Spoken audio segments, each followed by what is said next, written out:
So we'll go ahead and get started. We just asked a very, I don't know, complex question. We're talking about maybe our cortisol levels are too high in our body. So first of all, we have to know what is the composition of cortisol. In other words, what chemical structure is cortisol? You have four choices because some of them are amine-based hormones, some of them are steroid-based hormones, some of them are the other non-steroid-based hormones with polypeptides and amino acids. So yes, cortisol is a steroid hormone. So, oh shoot, we got to start the popcorn machine, right? Since we're all by ourselves over here, okay?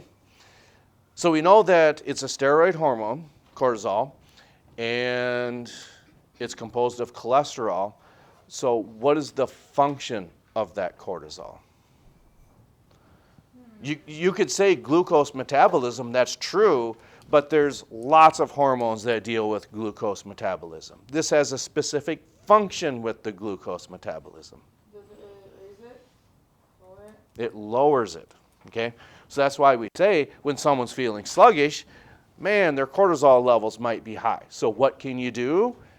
Laughter is a good combatant to that. So that's why maybe we're doing some of these silly things up in front of the classroom to say, okay, yeah, that's funny. He's up there looking like an idiot. So just like every other day. Where are we going next? Okay. So name any other hormone that has an effect on glucose levels. There's a whole bunch that you could pick from. So look for something that's either a glucocorticoid or it has a function of glucose metabolism, but not cortisol. We talked about that already.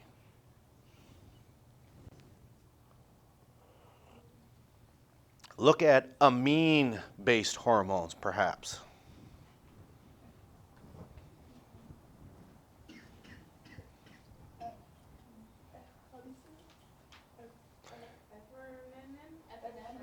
Epinephrine. Man, your voice has changed. Oh, okay. So what does that epinephrine do then? Increases the heart rate. So the only way that that can happen is you have to have more glucose available to do that. And that's why we would say that's another hormone that works on glucose levels. Who's next? Okay. So then we'll get a little more specific this time. Name a mineral corticoid that would lower calcium levels in the blood. So you have to look for a mineral corticoid first, and then look at some of the assorted functions. Now we're talking about, we said calcium levels. What would decrease that? Calcitonin will decrease the calcium levels in the blood. And we'll come back to this because it says we need to talk about feedback mechanisms. To me, what makes sense when we're talking about calcitonin, notice how it ends. It ends in IN. So one way to look at that is if this is, for instance, a long bone, okay, that calcitonin forces that calcium ions into your bone. So it forces it in. That's maybe a good way to look at that. And it's very efficient. It does it in like 67 seconds. Okay? All right.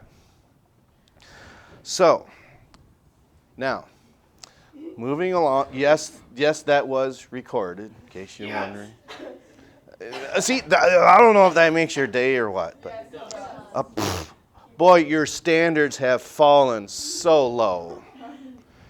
Okay, where are we going next? Okay. See, yours was probably a fairly difficult, I think yours is probably the most difficult question so far. So, oh no, yours probably was. I don't know. But, okay, let's think of,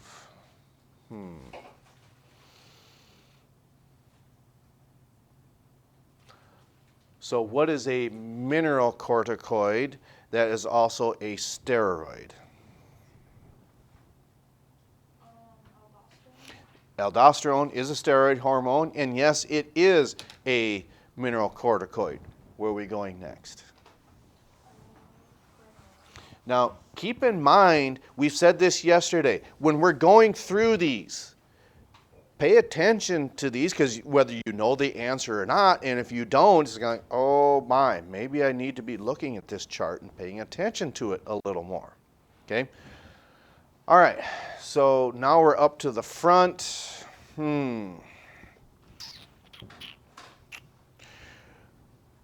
Thyroxine is probably one of the most important hormones when it comes to glucose metabolism. What type of hormone is thyroxine? Is it steroids? Is it non-steroids? And if it's a non-steroid hormone, what is the composition of that? It's a non-steroid hormone, and it's amino acid based. Okay, that's right. Where are we going next? Okay, so then if thyroxine, which is an amino acid based hormone, how could oxytocin be structurally different if that is composed of amino acids? So you would want to be looking for, well, oxytocin. What type of non-steroid hormone is that? Well, yes, it's a non-steroid, but what's the composition of it? In other words, it's made up of many or few of these structures.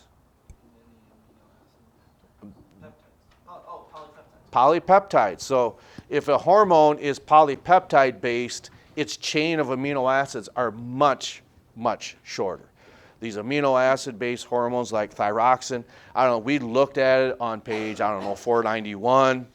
And if we didn't count them, but we just look at it and say probably somewhere between 70 and 80 amino acids. Just like if you were to look out here and say, I bet you there's probably 55 to 65 vehicles out there. It's probably more than what you think. Okay? Where are we going? No, there's not that many vehicles out there. Okay, so where are we going next? Didn't we pick him? Oh, okay.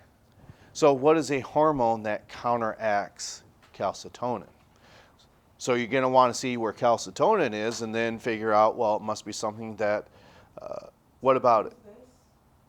What about it? What about the hand sanitizer? I wouldn't touch it if I were you. She needs to use it. Oh.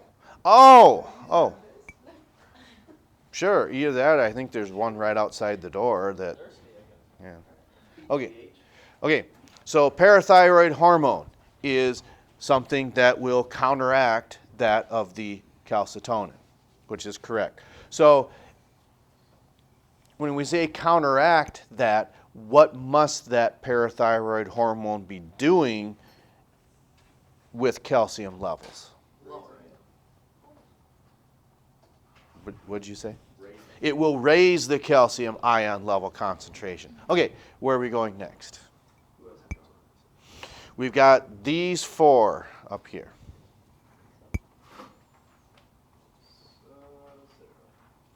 Okay.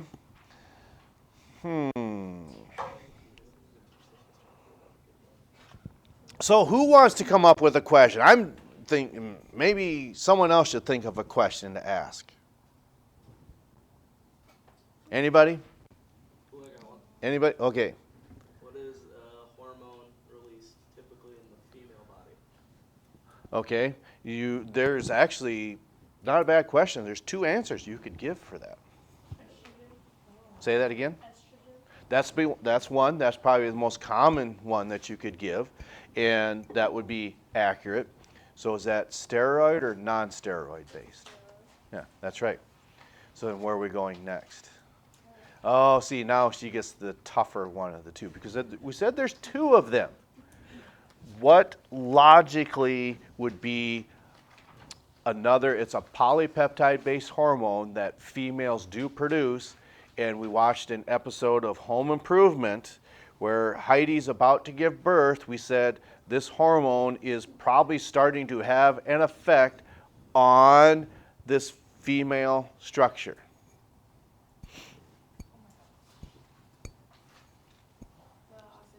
So what does that oxytocin do? The contractions. Yeah. So once it's about time for the female to give birth, that oxytocin levels start to go up, and that causes those uterine contractions to accelerate. So when we hear this term, well, how far apart are the contractions? Oh, they're about 30 minutes apart.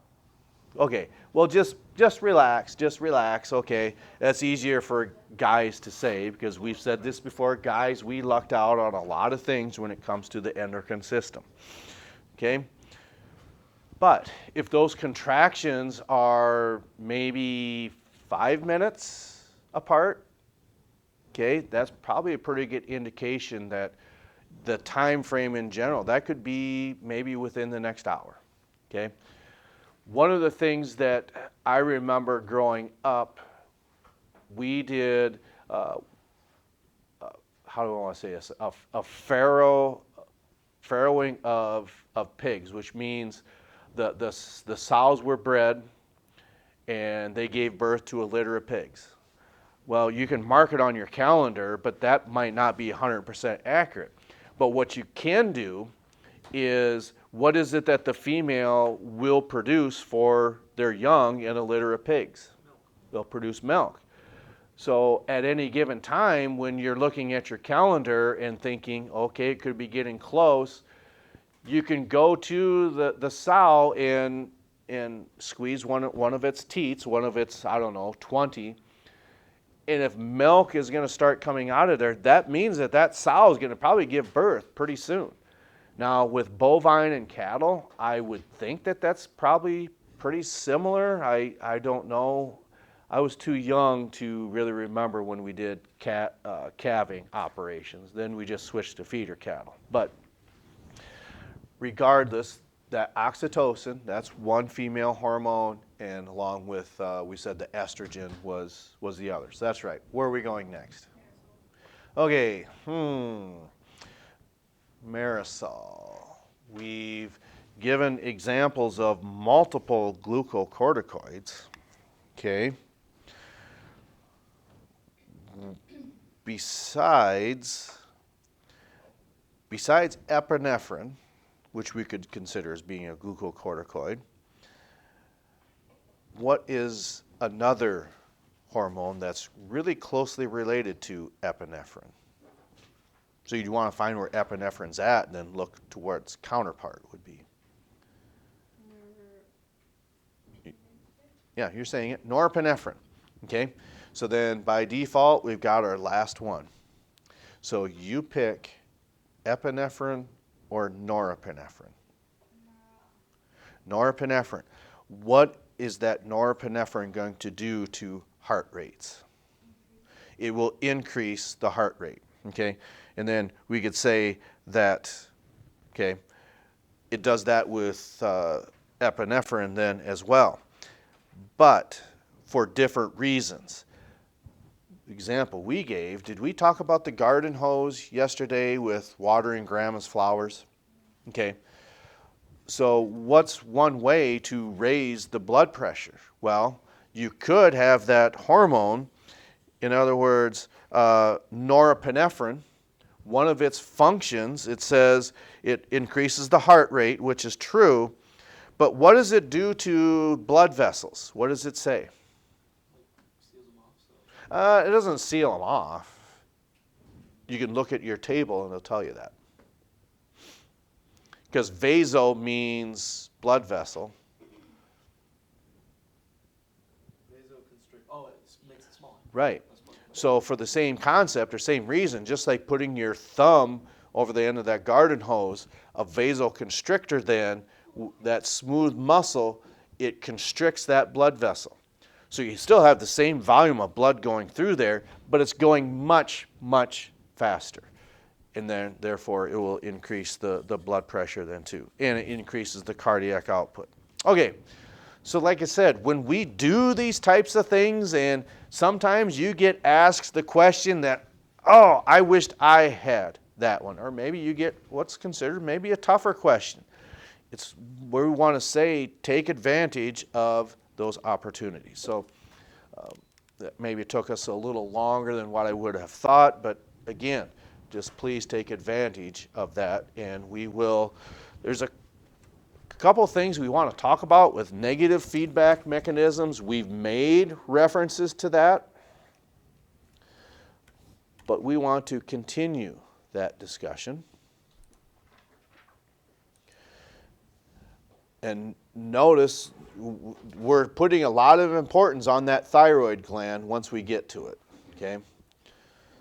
And this is why, this is looking ahead in the future, this is why we call it the master gland. Look at all of these different types of hormones that the pituitary gland is responsible for. Okay, so we left off with this yesterday. So once the body is done with these different types of hormones, or if they've gone through their different course of action, well, how does the body get rid of them?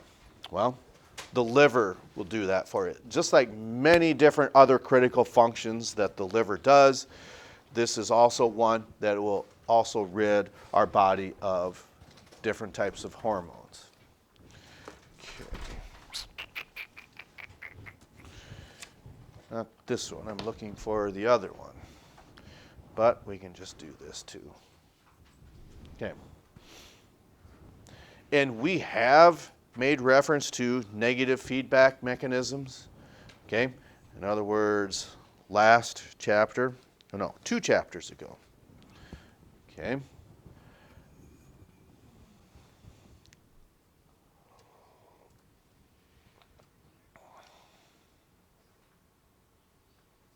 Supposed to be O for off. Glandular sense. The first one. A gland will sense, will sense the concentration, I suppose, that it regulates.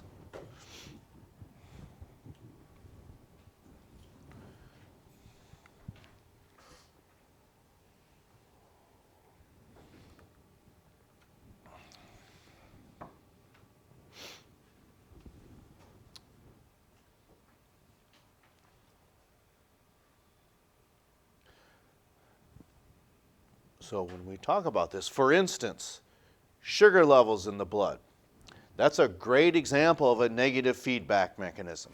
It's not the only one we're going to talk about. Mineral levels in the blood, like calcium, okay, that's where parathyroid hormone and calcitonin are important because of maybe not just sugar levels, but it could be calcium levels in the blood, okay?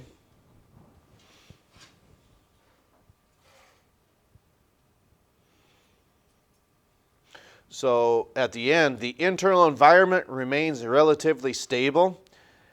We call that a homeostatic mechanism. Homeostasis just means everything is functioning as it should. Okay? So that's homeostasis. So then a homeostatic mechanism would mean, again, everything's acting, reacting how it should. Okay. Does everyone have this content that wants it? Not yet? Okay. Because we will continue with looking at something on the board here.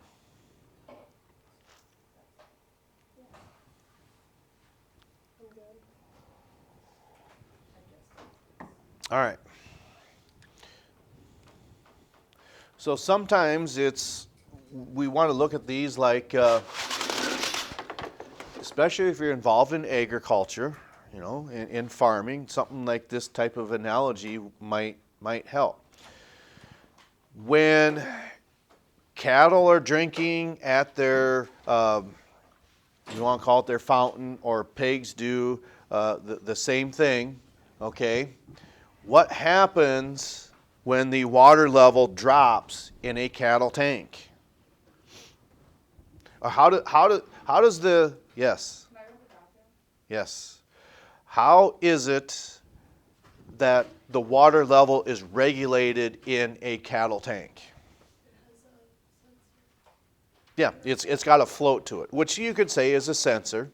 Okay, so then what happens is we've got something that needs to, okay, so this could be the arm, and then at the end we say there's a float to it. Okay, so as this means it's shut off. So as cattle are drinking, or horses, which is a monstrous amount of water, I don't know what it is, maybe 10 gallons a day, horses and cattle. Okay, so now all that water is being soaked up by equine and bovine, cattle and horses. So once that float starts to drop like this because the levels are dropping, now what happens? Water is going to start to do what? Water is going to start to flow in because it's dropped to such a low level. So as that water is coming into the tank, what does the float do? It goes back up until it reaches a normal level and stops. That's what's nice about some of these automatic waters. You don't need to be standing there watching or filling it every day, unless maybe you had a hydrant next to it, but you'd probably hook a hose right up to it, so you don't have to stand there and watch that. You can just continually just have the cattle and the horses just come in and drink whenever it is that we want them, or they want to. Okay. So, we had done blood sugar levels before, and if you understand that, you're probably going to understand this. And if you understand this today, you're going to understand it tomorrow and the next day and the next day.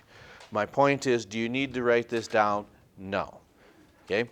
But if you feel it's important enough for you to do that, well then that's fine. Just like we had that float, okay? We've seen an example of this before. So if we're talking about calcium levels now, calcium ions, okay? If the calcium ions in the levels in the blood drop, okay? So that means calcium levels are going down, okay? So this teeter-totter has gone down. We need to counteract this for this to go back up again. So we need to, this negative feedback mechanism senses a stimulus. Our calcium levels are dropping in our body, in our blood. So to counteract that, there's a specific hormone that would take place to cause that to go up. So do we want to force calcium ions into your bone tissue? You are correct. When you say no, you are correct. Why not? Because if this is already low and you're pushing more and more calcium ions into your bone tissue for storage, it's not going to go back up again like it should. So what hormone would cause that to go up, do you think? So parathyroid hormone, or PTH, okay, that's released from not the thyroid gland, okay? Otherwise, we would call it thyroid hormone. This is a tiny structure that's on the thyroid gland called the parathyroid structures. So that's why it's called PTH.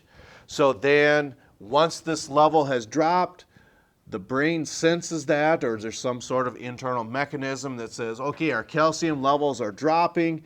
We need to release parathyroid hormone. Okay? So what happens is in bone tissue, in these bone tissues, okay, will extract, we'll just say extract calcium ions. So then this hormonal action has an effect on bone tissues, causes this level to go back up again. So our blood, or not blood, our calcium ions are increasing. Okay? So then just the opposite can take place. We've got too much calcium ions in our blood. So the level has gone up. We need to force that to go back down. And what I'm trying to illustrate here is this is a small deviation, so the magnitude of the arrow saying this really has to increase. So the magnitude of this really has to cause this to decrease now. So what is it that can cause calcium ions that are in our blood now to go back down to this normal level? It's a specific hormone that would do that. Calcitonin, okay? So calcitonin then is on this side. Okay? So then how could we rewrite this phrase? We'll put it right beneath it. We're going to say bone tissues. Well, what about them in regards to calcium ions? We gave you a clue that what does this end with? IN. So what does that mean? Since that ends in IN, what do we want to do with those calcium ions? Force, well, we don't force them in there, but pushes it to where? No. Say that again. What about bones? Yeah. So now with calcitonin, bone tissues will, you want to say absorb? I think that's probably a good way to look at that. So this means we're going to absorb calcium ions. So what we see happening then is as these bone tissues are absorbing calcium ions because of the direction of calcitonin, what's the level of calcium ions going to do now? It's going to come back down to this homeostatic level. Okay, maybe we spent a little too much time on that than what I thought we would, because I wanted to talk about this here. Okay, this will be on tomorrow's schedule or docket. T4 and T3. Okay, these are both what we call thyroxine hormones, but just because of the chemical makeup of these, one of them is higher in the body, because the body can transport this much easier than it can that. And then this is way more powerful than that one. But we'll get into that when we get in, because again, they're both thyroxine hormones. And as we saw on our PowerPoint deal, that thyroxine is a very important hormone because it deals with glucose metabolism. Okay, so we will pick up with this again next time.